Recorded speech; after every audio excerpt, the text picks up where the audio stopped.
દાહોદના Kadana water supply પ્લાન્ટમાં chlorine leakage થતા અફરાતફરી. પ્રાંત અધિકારી, મામલતદાર, ડીવાયએસપી, પાણી પુરવઠાની ટીમ ઘટના સ્થળે.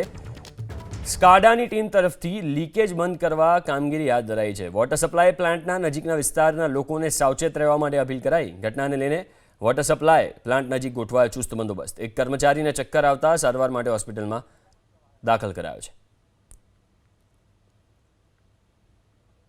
દાહોદ સિટી માટે કડાણા ડેમ આધારિત યોજના છે. એનું ઓનડેમ ચાલે છે અને દાહોદ સિટીનું જે ડબ્લ્યુટીપી છે જ્યાંથી ક્લોરિનેશન કરીને દાહોદ સિટીને પાણી પુરવઠો પૂરો પાડવાનો.